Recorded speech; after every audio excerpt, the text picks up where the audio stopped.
Justice Through Music attended a panel discussion on netizens and citizen journalists and the fate of Iranian journalists at the Kenney Auditorium at the Johns Hopkins School of Advanced Studies.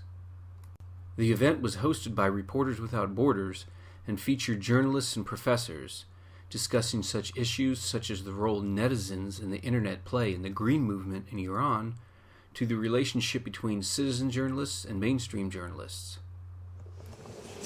Good afternoon, everyone. My name is Leila. Can you hear me? And along with Azar Nafisi, I co-direct Cultural Conversations, which is a new program here at SAIS housed in the Foreign Policy Institute, which serves as a forum for U.S. and international scholars, writers, and artists to discuss the cultural aspects of policymaking.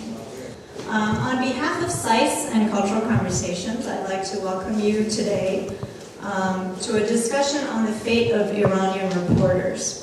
When Clothilde LeCoz from Reporters Without Borders came to me a few months ago to discuss a program on the dire situation that Iranian journalists are facing after the re-election of President Ahmadinejad, I realized that this was not only a very topical subject matter, especially in the context of current recent political developments in Iran, but that also it was part of a larger phenomenon, which is the growing role of the citizen journalist in challenging state-controlled media and repressive regimes across the Middle East. These brave netizens, is what they're currently called, are risking their lives every day in order to report the truth.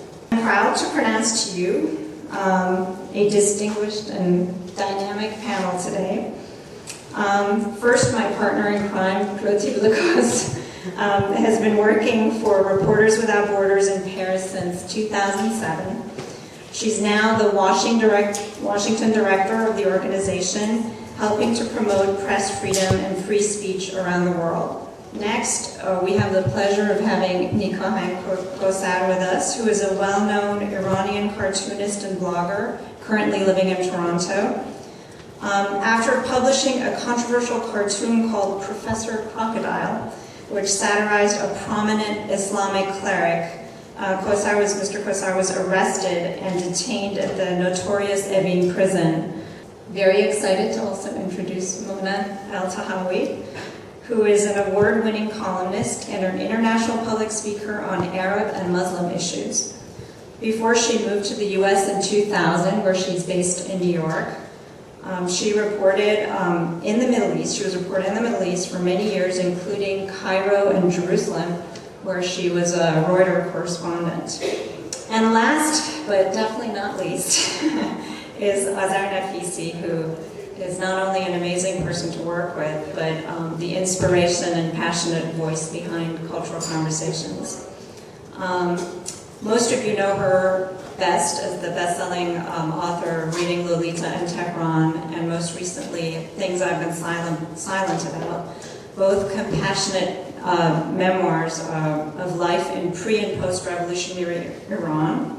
I think first we're going to show you a film, which is a testimony, and this film is from Reporters Without Borders, of Ehsan Maliki, who's an Iranian photojournalist who had to flee Iran in November of last year, and is currently staying in a safe house for reporters run by Reporters Without Borders in Paris called La Maison de Journaliste.